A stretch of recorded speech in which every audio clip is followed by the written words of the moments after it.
Dear students, तो आज जो हम इंटर कन्वर्जन पढ़ने जा रहे हैं वो है कैसे हम एक एल्डोज को एक कीटोज में चेंज कर सकते हैं। एल्डोज मतलब ऐसी शुगर जिसमें एल्डिहाइडिक ग्रुप है, और कीटोज मतलब ऐसी शुगर जिसमें कि एक कीटोनिक ग्रुप है। या हम इसको ऐसे भी कह सकते हैं कि conversion of glucose into fructose, कि ग्लूकोज को फ्रक्टोज में हम कैसे चेंज करेंगे। तो देख लेते हैं कि इसमें ये कैसे चेंज होगा।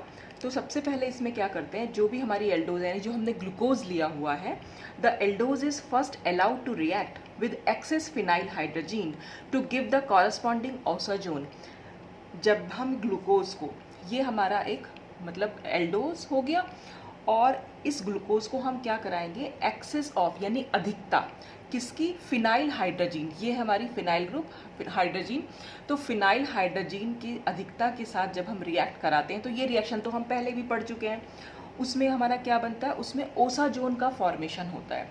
तो आप इस रिएक्शन की जो मैकेनिज्म है आप जाके देख सकते हैं, मैंने पूरा एक सेपरेट वीडियो बनाया हुआ है इसमें कि ओसाजोन फॉर्मेशन कैसे होता है। तो ये वहाँ से आप उसकी मैकेनिज्म जाके देखेंगे तो उसमें क्या होगा, इन दोनों कार्बन पर सिर्फ चेंज होता है, बाकी सारे जो ये नीचे वाले चारों कार्बन है ये बिल्कुल सेम रहते हैं। ठीक, तो सबसे पहला काम होगा कि जो भी हमने एल्डोज लिया, जैसे ग्लूकोज लिया है, बस ग्लूकोज को हम एक्सेस ऑफ फिनाइल हाइड्रोजीन के साथ रिएक्ट कराते हैं, जिससे हमें ओसाजोन मिलते हैं। इसका नाम हो जाएगा डी ग्लूकोज फिनाइल ओसाजोन, क्योंकि हमने ग्लूकोज से इसको बनाया है। ये बात मैंने आपको बताई थी कि जब एक बार ओसाजोन बन जाता है फिर हम देखकर पता नहीं लगा सकते हैं कि ग्लूकोज से बना है या फ्रक्टोज से, क्योंकि ग्लूकोज और फ्रक्टोज सेम ओसाजोन बनाते हैं। लेकिन क्योंकि यहाँ पे हमने ग्लूकोज लिया है स्टार्टिंग में, इसलिए हम इसका नाम डी ग्लूकोज फिनाइल ओसाजोन लिख सकते हैं। ठीक, अच्छा अब क्या होगा, the osazone is hydrolysed with dilute HCl to give osone. फिर हम क्या करेंगे, इस की जो है हाइड्रोलिसिस कराते हैं। ओसाजोन की हाइड्रोलिसिस कराएंगे, और हाइड्रोलिसिस कराने से क्या होगा, हमें ओसोन मिलता है। तो ये ग्लूकोज फिनाइल ओसाजोन था और ये ग्लूकोज ओसोन हो गया। तो ग्लूकोसोन कैसे बनेगा, वो इसकी हाइड्रोलिसिस से बनेगा। और हाइड्रोलिसिस में भी अगर आप इसमें और इसमें अगर आप देखेंगे चेंज, तो सिर्फ यही दोनों कार्बन पर चेंज आ रहा है। ये दोनों कार्बन पर क्या हो रहा है, पहला कार्बन एल्डिहाइडिक कार्बन बन रहा है और दूसरा जो है कीटोनिक कार्बन बन रहा है। तो ये हाइड्रोलिसिस से कैसे ये वाला ग्रुप जो है रिमूव हो जाएगा। और यहाँ पर देखिए इसमें और इसमें क्या चेंज है, स्ट्रक्चर में सिर्फ इतना चेंज है कि डबल बॉन्ड के आगे जो ये पूरा ग्रुप है, ये पूरा का पूरा ग्रुप रिमूव होके सिर्फ ऑक्सीजन लग रहा है। ऐसे यहाँ पर भी ये पूरा का पूरा ग्रुप हो रहा है रिमूव, और यहाँ पर ऑक्सीजन लग रहा है। अब वो कैसे लग रहा है, ये हम इसकी मैकेनिज्म में देख लेते हैं। देखिए हमारे पास क्या स्ट्रक्चर है, हमारे पास जो स्ट्रक्चर है ये स्टार्टिंग में सिर्फ इतना पोर्शन ले रही हूँ और फिर मैं आपको समझाऊंगी हम क्या कर रहे हैं इसमें। तो हमने ले लिया यहाँ पर ये CH है, ये हमने यहाँ CH लिखा हुआ है, यहाँ डबल बॉन्ड है, फिर नाइट्रोजन और ये NH और PH। ठीक है, अब हमने यहाँ दिखाया है कि हाइड्रोलिसिस है और किसकी प्रेजेंस में, एसिड की, लिखा है ना विद डाइल्यूट HCl। तो ये /H+ का मतलब होता है कि एसिडिक हाइड्रोलिसिस यहाँ पर हो रही है। अगर यहाँ OH- होता तो ये बेसिक हाइड्रोलिसिस होती। तो यहाँ पर H+ लिखा है, इसका मतलब एसिडिक हाइड्रोलिसिस है। तो जो ये H+ है एसिड का, वो क्या करेगा, इस नाइट्रोजन से जुड़ेगा। अब क्यों जुड़ेगा, क्योंकि नाइट्रोजन के पास है लोन पेयर ऑफ इलेक्ट्रॉन। तो जो ये लोन पेयर ऑफ इलेक्ट्रॉन होते हैं, ये लोन पेयर ऑफ इलेक्ट्रॉन इस H+ को मिल जाएंगे। तो ये H+ जो है यहाँ जाकर जुड़ जाएगा। अब जब ये यहाँ जाकर जुड़ेगा तो क्या बनेगा, डबल बॉन्ड, यहाँ N, और N से अगर मैं H जोड़ दूँ तो ये H हो जाएगा, और NH और PH हमारे पास एज इट इज़ है। अब क्योंकि नाइट्रोजन ने अपने इलेक्ट्रॉन हाइड्रोजन को दे दिए, प्रोटॉन को दे दिए हैं या H+ को दे दिया है, इसलिए नाइट्रोजन के ऊपर आ जाएगा एक पॉजिटिव चार्ज। ठीक, अब इस पॉजिटिव चार्ज को दूर करने के लिए जो ये पाई बॉन्ड है ये मूव करा देंगे हम नाइट्रोजन पर। ठीक है, तो फिर क्या हो जाएगा, C सिंगल बॉन्ड, क्योंकि बॉन्ड जो है नाइट्रोजन पर मूव कर गया है, तो नाइट्रोजन का पॉजिटिव चार्ज जो है वो खत्म हो जाएगा। ठीक है, लेकिन अब कार्बन पर पॉजिटिव चार्ज आ जाएगा। तो ये कार्बन पर जब पॉजिटिव चार्ज आ जाएगा, अच्छा, और ये नीचे की साइड बॉन्ड भी है नीचे, तो ये देख रहे हैं ना आप, ये CH से नीचे की साइड एक बॉन्ड लगा है। बस मैं उस बॉन्ड के बारे में हम बात नहीं कर रहे हैं, यहाँ सिर्फ कार्बन की वैलेंसी की हम बात करेंगे। तो क्यों पॉजिटिव चार्ज है, क्योंकि कार्बन की 4 वैलेंसीज होती हैं और यहाँ पे हमें सिर्फ 3 वैलेंसीज दिखाई दे रही हैं। तो ये हो गया इस पर पॉजिटिव चार्ज। अब इस पर वाटर का मॉलिक्यूल जो है वो रिएक्ट करेगा। तो वाटर का मॉलिक्यूल कैसे रिएक्ट करेगा, क्योंकि कार्बन पर पॉजिटिव चार्ज है और वाटर का मॉलिक्यूल हमारा ऐसा ही तो होता है, ऑक्सीजन, 2 हाइड्रोजन और ऑक्सीजन पर लोन पेयर ऑफ इलेक्ट्रॉन होते हैं। तो ये लोन पेयर ऑफ इलेक्ट्रॉन इस कार्बन पर अटैक कर देंगे। ठीक है, लोन यानी ऑक्सीजन अपने लोन पेयर ऑफ इलेक्ट्रॉन इस कार्बन को दे सकता है। तो कैसे आ जाएगा, यहाँ पर CH है, ये एक ऑलरेडी एक बॉन्ड तो है ही, यहाँ पर N, ये NH और PH, और यहाँ से ये ऑक्सीजन जुड़ा है और इस पर वाटर का मॉलिक्यूल। अब क्योंकि ऑक्सीजन ने अपने इलेक्ट्रॉन कार्बन को दिए हैं, तो अब कार्बन का पॉजिटिव चार्ज तो खत्म हो गया क्योंकि कार्बन की हो गई यहाँ 4 वैलेंसी, लेकिन ये पॉजिटिव चार्ज आ गया ऑक्सीजन पर। इस टाइप की रिएक्शन हम पहले भी बहुत बार पढ़ चुके हैं। और देख रहे हैं आप, ऑक्सीजन पर जैसे ही पॉजिटिव चार्ज आएगा, ये बॉन्ड जो है इस ऑक्सीजन पर शिफ्ट होगा, यानी यहाँ से H+ जो है वो निकल जाएगा। तो जब ये H+ निकलेगा तो अब हमारे पास क्या बचेगा, ये CH है ही, ये नीचे एक बॉन्ड बना हुआ है, या हम इस वाले बॉन्ड को इधर लगा देते हैं, इस पर एक OH लगा हुआ है। कुल मिलाकर हमें 4 बॉन्ड दिखाने हैं, वो 4 बॉन्ड यहाँ पर हमें दिखाई दे रहे हैं। ठीक, और उसके बाद क्या होगा, N, ये NH और PH। अब इस समय क्या होता है, सॉरी ये NH बन चुका था, मैंने इसको N ही लिखा रहने दिया यहाँ पर, ये क्योंकि ये NH हो चुका था तो ये NH है, तो यानी कि ये PH से मतलब क्या होता है, C6H5। जो मैंने यहाँ पर C6H5 लिखा हुआ है उसको मतलब फिनाइल रिंग जो होती है हमारी, तो उसको हम PH, कई बार AR भी कहीं पर दिखाई देगा, तो PH का मतलब होता है C6H5, शॉर्ट में हम इसको इस तरह से लिख सकते हैं। अब यहाँ पर क्या होगा, नेक्स्ट स्टेप में सिंपल सिर्फ ये बॉन्ड यहाँ मूव करेगा और ये बॉन्ड नाइट्रोजन पर चला जाएगा, तो ये बॉन्ड यहाँ से ब्रेक हो जाता है। तो जब ये बॉन्ड यहाँ से ब्रेक हो जाएगा तो और यहाँ पर ये बॉन्ड यहाँ शिफ्ट करा तो कार्बन और ऑक्सीजन के बीच में आ जाएगा डबल बॉन्ड। तो कार्बन ऑक्सीजन के बीच में डबल बॉन्ड है, एक बॉन्ड ऑलरेडी लगाई हुआ है जो नीचे वाले कार्बन से जुड़ा हुआ है ये वाला, और यहाँ आ गया H, और ये जो अलग होगा ये NH होगा, और N पे आएगा नेगेटिव चार्ज। नेगेटिव चार्ज क्यों आया है, क्योंकि ये बॉन्ड जो है इस नाइट्रोजन पर शिफ्ट हुआ है, और ये NH और ये PH। ठीक है, अब ये जो बॉन्ड यहाँ शिफ्ट होगा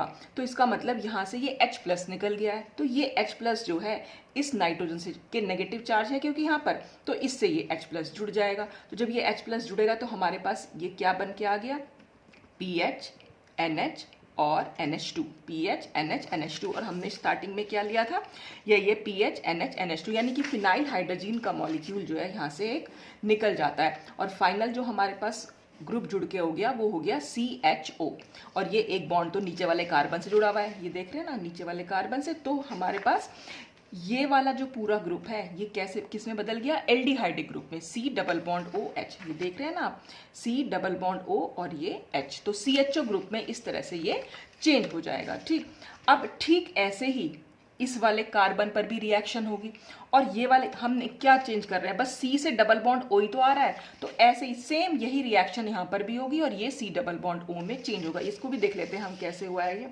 ये कार्बन है, ये ऊपर और नीचे इसका बॉन्ड बना हुआ है, यहाँ double bond N, NH, C6H5, और सेम यही रिएक्शन होगी क्योंकि एसिडिक हाइड्रोलिसिस है, फिर से H+ का अटैक होगा, इस नाइट्रोजन के इलेक्ट्रॉन इसके ऊपर जाएंगे तो नाइट्रोजन पर पॉजिटिव चार्ज आ जाएगा, तो हमारे पास क्या निकल के आएगा, ये C, फिर से हम इसको लिख सकते हैं डबल बॉन्ड, ये N, ये H, फिर NH और C6H5 लिख लीजिए, या चाहे आप इसको PH लिख लीजिए, और नाइट्रोजन पर आ जाएगा ये पॉजिटिव चार्ज। फिर नाइट्रोजन के पॉजिटिव चार्ज को दूर करने के लिए ये बॉन्ड यहाँ पर खिसकेगा, जब ये बॉन्ड यहाँ खिसकेगा तो हमारे पास ये N, NH और कार्बन पर आ जाएगा अब ये पॉजिटिव चार्ज, ये NH और PH मैं लिख दे रही हूँ इसको, और अब इस पर हमारा वाटर का मॉलिक्यूल जो है वो अटैक करेगा। ये इसके इलेक्ट्रॉन है, वाटर का मॉलिक्यूल जब अटैक करेगा तो क्या बनेगा हमारे पास, ये बॉन्ड तो ऑलरेडी है ही इसके पास, और यहाँ से ये O और ये H और ये H, और ऑक्सीजन ने क्योंकि अब अपने इलेक्ट्रॉन कार्बन को दे दिए हैं तो ऑक्सीजन पर पॉजिटिव चार्ज जाएगा, और यहाँ पर तो NH, NH, PH है ही, फिर से ये OH वाला बॉन्ड जो है ऑक्सीजन पर जाएगा और H+ निकल जाएगा यहाँ से, क्योंकि जो हमने एसिड से H+ लिया था बस वो H+ एसिड को वापस मिल जाएगा। तो यहाँ पर C से क्या बचेगा, सिर्फ OH बचेगा, तो ये मैं O और H ऐसे लिख देती हूँ, और इसके 2 बॉन्ड ऑलरेडी यहाँ पर हैं ही, और ये NH, फिर NH और ये C6H5 या PH, और यहाँ पर भी फिर वही रिएक्शन होगी सेम। तो यहाँ पर क्या चेंज हुआ, ये C++O में चेंज हुआ, और जो ये H+ निकलेगा ये जब बॉन्ड यहाँ शिफ्ट करेगा तो नाइट्रोजन के नेगेटिव चार्ज से जुड़ जाएगा और फिनाइल हाइड्रोजन का एक मॉलिक्यूल जो है यहाँ से निकल जाएगा। तो इस तरह से ये वाला ग्रुप जो ये जो सेकंड कार्बन था वो C++O में चेंज हो जाएगा। तो आई होप कि आपको समझ में आएगा मैकेनिज्म कि ये कैसे यहाँ से यहाँ पर चेंज हुआ है। तो इस तरह से ये दोनों कार्बन में सिर्फ इतना चेंज हुआ कि कार्बन से अब डबल बॉन्ड O हो गया। कैसे हो गया वो मैंने आपको बता ही दिया। अब इसके बाद हम क्या करा देते हैं, जब हमारा ओजोन बन जाता है तो this is then reduced with zinc and glacial acetic acid to give ketose. बस अब हम इसका रिडक्शन करा देंगे। रिडक्शन कराने में सिंपल रिडक्शन का मतलब होता है एडिशन ऑफ हाइड्रोजन, ठीक है। तो जिंक और एसिटिक एसिड की प्रेजेंस में रिडक्शन होगा। रिडक्शन क्योंकि यहाँ पर एल्डिहाइडिक ग्रुप भी और कीटोनिक ग्रुप है, दोनों का ही रिडक्शन हो सकता है, लेकिन क्योंकि एल्डिहाइडिक ग्रुप ज़्यादा रिएक्टिव है in comparison to ketonic group, तो इसलिए जो बहुत जल्दी से रिडक्शन होगा वो एल्डिहाइड ग्रुप का होगा। और एल्डिहाइड ग्रुप का रिडक्शन में होगा क्या, सिंपल एक हाइड्रोजन यहाँ कार्बन से जुड़ जाएगी और एक हाइड्रोजन जो है इस ऑक्सीजन, ये जो एक डबल बॉन्ड था इसका एक पाई बॉन्ड टूट जाएगा, एक हाइड्रोजन इस H से ऑक्सीजन से और एक हाइड्रोजन इस कार्बन से जुड़ जाएगी, तो ये CH2OH बन जाएगा। तो ये यानी कि जो हमारा ये प्राइमरी अल्कोहलिक ग्रुप होते हैं उसमें ये रिड्यूस हो जाएगा एल्डिहाइडिक ग्रुप जो होगा। तो यही बात इसमें लिखी हुई भी है कि it should be noted that in glacial acetic acid zinc reduces the aldehyde group in preference to the ketone group. It is simply because aldehydes are more reactive than ketones. तो ये इसीलिए हुआ है, इन दोनों का रिडक्शन हो सकता था, लेकिन क्योंकि एल्डिहाइड ग्रुप ज़्यादा रिएक्टिव है इसलिए ये जो है बहुत जल्दी से हाइड्रोजन का एडिशन अपने अंदर कर लेता है और ये प्राइमरी अल्कोहलिक ग्रुप में रिड्यूस हो जाता है। ये हमारे पास एज इट इज़ रहेगा। तो इस तरह से ये क्या बन के आ गया हमारे पास, ये आया फ्रक्टोज। इसमें कीटोनिक ग्रुप प्रेजेंट होता है। देखिए ग्लूकोज और फ्रक्टोज में चेंज कहाँ पर है, जो नीचे के चारों कार्बन हैं वो तो बिल्कुल सेम है, ठीक है, चेंज है सिर्फ इन दोनों कार्बन पे। यहाँ पर ये पहले कार्बन पर एल्डिहाइड ग्रुप होता है, यहाँ पर सेकंड कार्बन पर कीटोनिक ग्रुप होता है, और इसमें फर्स्ट कार्बन जो है वो CH2OH होता है, ठीक है। तो डी फ्रक्टोज हमारे पास बन के आ गया और इसको हम कीटो हेक्सोज बोल देते हैं। कीटो क्योंकि कीटोनिक ग्रुप प्रेजेंट है, हेक्सोज इसलिए बोला हुआ है ऐसी शुगर जिसमें कि हमारे पास 6 कार्बन है। ऐसे ही ग्लूकोज को हम एल्डो हेक्सोज बोल देते हैं। एल्डो मीन्स क्योंकि एल्डिहाइड ग्रुप प्रेजेंट है और हेक्सोज मीन्स क्योंकि यहाँ पर 6 कार्बन प्रेजेंट है। तो इस तरह से डी ग्लूकोज डी फ्रक्टोज में हम कैसे चेंज कर सकते हैं, ये पूरा रिएक्शन आप वहाँ पर लिख सकते हैं। एल्डो हेक्सोज कीटो हेक्सोज में कैसे चेंज होगी, या एल्डोज को कीटोज में कैसे चेंज, ये किसी भी नाम से आ सकता है। तो अगर आए तो ये पूरा आप लैंग्वेज लिख के इस तरह से आप इसमें हाँ दिखा सकते हैं, ठीक है।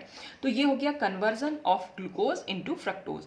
अब हम देखेंगे, अगर चाहे तो इसको आप पहले स्क्रीनशॉट लेके रख सकते हैं। फिर इसके बाद हम देखेंगे कि फ्रक्टोज को ग्लूकोज में कैसे चेंज कर सकते हैं। ये दोनों इंटर कन्वर्जन एक्चुअली थोड़े से इंपॉर्टेंट हैं, कि मतलब आते हैं एग्जाम में। इंपॉर्टेंट सिर्फ इसी सेंस में है, कोई भी चीज़ वैसे देखिए इंपॉर्टेंट नहीं होती है, इंपॉर्टेंट इसी बेसिस पर हम लोग बता देते हैं कि एग्जाम में क्योंकि पूछी गई है। अब हो सकता है कोई नई चीज़ पूछी जाए तो वो अगले साल के लिए फिर इंपॉर्टेंट हो जाएगी, तो ऐसा इंपॉर्टेंट वाला कोई फंडा होता नहीं है। पर क्योंकि पिछले कुछ सालों से एग्जाम में पूछते चले आ रहे हैं ग्लूकोज इनटू फ्रक्टोज, तो इसलिए कह सकते हैं आप इसको इम्पॉर्टेंट है ये। अच्छा, अब इसके बाद हम देखेंगे कीटोज को एल्डोज में या फ्रक्टोज को ग्लूकोज में हम कैसे चेंज कर सकते हैं। तो इसके लिए क्या करना पड़ेगा, इसके लिए कि the कीटोज is first reduced with sodium amalgam in the presence of a trace of acid. Acid की प्रेजेंस में जो सोडियम एमलगम होता है उसके साथ हम इसको कीटोज को रिड्यूस करा देते हैं। तो ये हमारा कीटोज यानी फ्रक्टोज हमने ले लिया है, ये सोडियम एमलगम है और रिडक्शन हम करा रहे हैं एसिड की प्रेजेंस में, ठीक। रिडक्शन हो रहा है, तो रिडक्शन होने पर क्या होगा, जो ये कीटोनिक ग्रुप है हमारा वो यहाँ पर जाकर रिड्यूस हो जाएगा। और रिड्यूस किस तरह से होगा, देखिए यहाँ पर अटैक हो रहा है, इस वाले कार्बन पर अटैक हो रहा है, और ये कार्बन का हाइब्रेशन अगर आप देखें, मैंने आपको बताया भी कार्बन का हाइब्रेशन निकालने के लिए हमें सिर्फ कार्बन के अराउंड सिग्मा बॉन्ड काउंट करने होते हैं। तो ये 1 2 3 सिग्मा बॉन्ड है, इसलिए इसका हाइब्रेशन हो गया sp2। क्योंकि यहाँ पर भी अगर हम काउंट करें तो ये 2 p हैं और 1 s है, तो कुल मिलाकर 3 नंबर हमारा आ रहा है। अगर कार्बन के अराउंड 4 बॉन्ड हैं तो वो हो जाएगा sp3 का हाइब्रिडाइजेशन, क्योंकि यहाँ पर 3 p है और 1 s है, तो कुल मिलाकर यहाँ पर 4 है, ये 3, ठीक। अगर 2 हो जाए, कार्बन के अराउंड खाली 2 सिग्मा बॉन्ड है तो sp हाइब्रिडाइजेशन होता है। तो यहाँ पर अगर आप देखें ये sp2 हाइब्रिडाइज्ड कार्बन है, और जब ये चेंज होगा रिडक्शन के बाद तो ये sp3 में चेंज हो रहा है। कार्बन के अराउंड 4 सिग्मा बॉन्ड है, तो अब क्या हो रहा है, कार्बन के अराउंड 4 सिग्मा बॉन्ड होने से अब, और ये जो ग्रुप्स हम देख रहे हैं ये चारों ग्रुप डिफरेंट ग्रुप हैं, तो ये कार्बन जो है रिडक्शन के बाद एसिमेट्रिक कार्बन एटम में, या हम कह सकते हैं कायरल कार्बन एटम में चेंज होता है। और ये बात मैं आपको पहले भी बहुत सारे इसमें कार्बोहाइड्रेट के केसेस में बता चुकी हूँ कि जब भी कोई sp2 कार्बन sp3 कार्बन में चेंज होगा तो एसिमेट्रिक कार्बन सेंटर तो बनता ही बनता है, तो वो एसिमेट्रिक कार्बन सेंटर बनेगा तो हमारे पास दो टाइप के कंपाउंड होंगे, जिसमें एक में हम OH को फ्रंट साइड पर दिखाएंगे और दूसरे में OH को बैक साइड पर दिखाएंगे। क्यों होता है ऐसा? क्योंकि ये एक प्लानर ग्रुप है, C डबल बॉन्ड O, ये इस तरह से बना है C डबल बॉन्ड O और ये इस तरह, तो ये एक प्लानर स्ट्रक्चर होता है, ठीक है। प्लानर स्ट्रक्चर पर अटैक ऊपर से भी हो सकता है और अटैक नीचे से भी हो सकता है, क्योंकि दो तरह से पॉसिबिलिटी है, इसलिए दो तरह के कंपाउंड के बनने की पॉसिबिलिटी होती है, जिसमें एक OH को फ्रंट साइड पर, एक में OH को बैक साइड पर दिखाते हैं। तो इस तरह से हमारे पास जो दो कंपाउंड निकल के आएंगे आफ्टर रिडक्शन वो होंगे डी ग्लूसीटॉल और डी मैनिटॉल। ये ग्लूकोज से बना हुआ है, वो मैनोज से बना हुआ है, तो इसको हम डी ग्लूसीटॉल को हम सॉर्बिटॉल भी बोल सकते हैं। अच्छा, अब इसमें क्या हुआ है कि this process introduces a new asymmetric centre and results in the formation of two different polyhydric alcohols. तो ये बात मैं आपको बता ही चुकी हूँ कि रिडक्शन से क्या होगा, ये जो सेकंड नंबर वाला कार्बन है, क्योंकि वो एक नया एसिमेट्रिक सेंटर बना है। पहले कितने एसिमेट्रिक सेंटर थे यहाँ पर अगर हम देखें तो 1 2 3, ये जो तीन कार्बन जो थे वो एसिमेट्रिक थे, क्योंकि इन तीनों से हमारे डिफरेंट डिफरेंट ग्रुप जुड़े हुए हैं। और अब अगर हम एसिमेट्रिक कार्बन सेंटर काउंट करेंगे तो 1 2 3 4 हो गए, तो ये एक नया एसिमेट्रिक सेंटर यहाँ पर बन के आया, जिससे हमारे पास दो different polyhydric alcohols. Polyhydric alcohols का मतलब क्या होता है कि ऐसा कंपाउंड जिसमें एक से ज़्यादा एल्कोहलिक ग्रुप हो, और एल्कोहलिक ग्रुप तो आप लोगों को पता ही है OH ग्रुप होता है, ठीक। तो ये OH ग्रुप क्योंकि एक से ज़्यादा है, इसलिए हम इसको पॉलीहाइड्रिक एल्कोहल्स बोल रहे हैं। अच्छा, अब क्या होगा, these alcohols are then oxidised with HNO3 to give monobasic acids. अब इन जो भी हमारे पास ये पॉलीहाइड्रिक एल्कोहल्स बने हैं, इनको हम ऑक्सीडाइज कराएंगे, ठीक। ऑक्सीडाइज कराने पर मैंने आपको बताया था हमेशा जो एल्कोहलिक ग्रुप होते हैं वो एसिडिक ग्रुप में कन्वर्ट होते हैं, ठीक है। तो HNO3 के साथ अगर हम इसको रिएक्ट कराएं, तो जब हमने ये रिएक्शन कराई तो देखा कि सिर्फ मोनोबेसिक एसिड बने हैं, यानी कि ये सारे अल्कोहल ऑक्सीडाइज नहीं होंगे, सिर्फ एक एल्कोहलिक ग्रुप ऑक्सीडाइज होगा। मोनोबेसिक का मतलब होता है ऐसा एसिड जिसमें एक कार्बोक्सिलिक ग्रुप प्रेजेंट है। कार्बोक्सिलिक ग्रुप मतलब COOH, ठीक है। तो जब रिएक्शन करवाई गई तो देखा गया कि सिर्फ एक कार्बोक्सिलिक ग्रुप इसमें चेंज, मतलब एक एल्कोहलिक ग्रुप ही एक कार्बोक्सिलिक ग्रुप में चेंज हुआ। तो अब आप इसका स्क्रीनशॉट पहले लेके रख लीजिए, फिर मैं नेक्स्ट पेज पे चलूंगी। तो HNO3 मैंने यहाँ एरो पे बना दिया है। अब इसके बाद नेक्स्ट रिएक्शन नेक्स्ट पेज पे है, तो वहाँ पर भी मैंने इसलिए ये HNO3 लिख दिया है दोबारा से, क्योंकि सेकंड पेज पे आ गई थी। तो अब क्योंकि हमारे पास मोनोबेसिक एसिड बना, तो सिर्फ जो ये ऊपर वाला कार्बन है, यहाँ देख रहे हैं ऊपर वाले कार्बन पर ही चेंज आया, बाकी सब कुछ सेम रहेगा, नीचे तक बिल्कुल सेम है। सिर्फ ऊपर वाला कार्बन का जो एल्कोहलिक ग्रुप था वो COH में चेंज हो गया, दोनों ही पॉलीहाइड्रिक एल्कोहल्स में। तो डी ग्लूसीटॉल से बना हमारा डी ग्लूकोनिक एसिड और डी मैनिटॉल से बना हमारा डी मैनोनिक एसिड, ठीक है। फिर जब हमारे पास ये एसिड बन के आए तो अब हम इसको क्या करेंगे, इन एसिड्स को हीट करते हैं in presence of dilute HCl। तो फिर क्या होगा, देखिए, these acids on treatment with dilute HCl give gamma lactones. Gamma lactones, ये रिएक्शन, इसके बाद वाली सारी रिएक्शंस तो हम पहले भी पढ़ चुके हैं कई बार। तो इसको हम हीट कराते हैं in presence of dilute HCl, और हीट कराने पर क्या होगा, यहाँ पर एक इंट्रामोलिकुलर रिएक्शन होती है। इंट्रामोलिकुलर से मतलब होता है एक ही मॉलिक्यूल में रिएक्शन का होना। तो इस में होता क्या है कि फर्स्ट कार्बन से ये OH ग्रुप और फोर्थ कार्बन से ये H, तो H और OH मिलके क्या बना लेंगे, वाटर। तो वाटर यहाँ से निकल जाता है और इस ऑक्सीजन और इस कार्बन के बीच में एक बॉन्ड बन जाता है। ऐसे यहाँ पर भी होगा, ये OH और ये वाली H, और इस कार्बन और इस ऑक्सीजन के बीच में एक बॉन्ड बन जाएगा, तो लेक्टोन्स बन के आते हैं। लेक्टोन्स मैं आपको पहले ही बता चुकी हूँ, ये साइक्लिक एस्टर्स होते हैं। तो और हमेशा ये जनरली इंट्रामोलिकुलर रिएक्शन से बन जाते हैं। तो ये OH और H निकलेंगे तो वाटर का मॉलिक्यूल यहाँ पे निकलता है। तो ये ग्लूकोनिक एसिड से हमारे पास गामा डी ग्लूकोनोलैक्टोन आएगा और मैनोनिक एसिड से हमारे पास मेनोनोलैक्टोन आएगा। गामा क्यों बोल रहे हैं, मैंने ये आपको पहले बता चुकी हूँ। ये C डबल बॉन्ड O से नेक्स्ट कार्बन, ये फंक्शनल ग्रुप है हमारा C डबल बॉन्ड O और O, ठीक है, एस्टर ग्रुप होता है ये। नेक्स्ट कार्बन हो गया हमारा अल्फा, फिर नेक्स्ट कार्बन बीटा, और फिर हो गया गामा। और गामा से क्योंकि ये कार्बोक्सिलिक एस्टर की ऑक्सीजन जुड़ी हुई है तो इसलिए हम इसको गामा लैक्टोन बोल दे रहे हैं।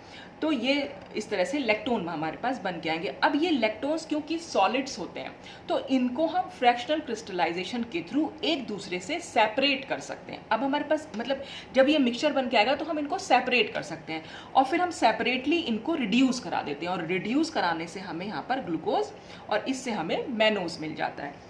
तो इसी में ये बात आगे लिखी हुई भी है कि these lactones are separated by fractional crystallisation. The individual lactones मतलब अलग अलग लैक्टोन हमने ले लिया, are then reduced with lithium aluminium hydride और sodium amalgam in weakly acidic solution. तो या तो लिथियम एल्यूमिनियम हाइड्राइड ले लेंगे या सोडियम एमलगम ले लेंगे इन एसिडिक सोल्यूशन। तो उससे क्या होगा, टू यील्ड एल्डोजिस, तो उससे हमें एल्डोज मिल जाएगी। तो इस तरह से हम डी फ्रक्टोज को चेंज कर सकते हैं डी ग्लूकोज में और डी मैनोज में। ठीक है, तो अगर खाली आता है कि फ्रक्टोज से आपको ग्लूकोज कैसे चेंज करना है, तो आप खाली इतना इतना रिएक्शन बस इसको यहाँ पर लिखकर छोड़ सकते हैं, और चाहे तो आप पूरा भी लिख सकते हैं कि डी मैनोज भी बन सकता है इससे, क्योंकि हमारे पास दोनों ही लैक्टोन है। तो डी ग्लूकोनोलैक्टोन से ग्लूकोज मिल जाएगा और मैनोनोलैक्टोन से मैनोज मिल जाएगी। तो रिडक्शन हो रहा है। रिडक्शन का क्या मतलब होता है, मैंने अभी आपको बताया, एडिशन ऑफ हाइड्रोजन।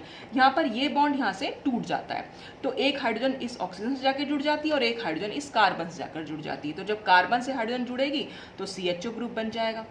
ऐसे यहाँ पर भी हुआ है, ये CHO ग्रुप बन गया और यहाँ पर जो है ये OH ग्रुप आ गया है। तो इस तरह हम दिखा सकते हैं ये रिडक्शन के थ्रू हमारा कैसे बन रहा है। तो जो ग्लूकोज हो जाएगी इस या मैनोज जो हो जाएगी, ये हमारी एल्डोहेक्सोज कहलाती हैं।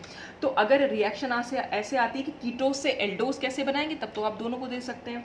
और अगर आता है कि फ्रक्टोज से ग्लूकोज बनाना, तो खाली आप इतना पोर्शन लिख के यहाँ पर कि डी ग्लूकोज, चाहे तो आप इसको ना भी बनाएं, उससे भी चल जाएगा काम। तो इस तरह से हम देख सकते हैं कि फ्रक्टोज को ग्लूकोज में हम कैसे चेंज कर सकते हैं, और इससे पहले हमने देखा ग्लूकोज से फ्रक्टोज कैसे बन सकता है। तो आज की वीडियो के लिए तो बस यही दोनों इंटर कन्वर्जन्स थे, बाकी हम नेक्स्ट वीडियो में डिस्कस करेंगे। Thanks for watching.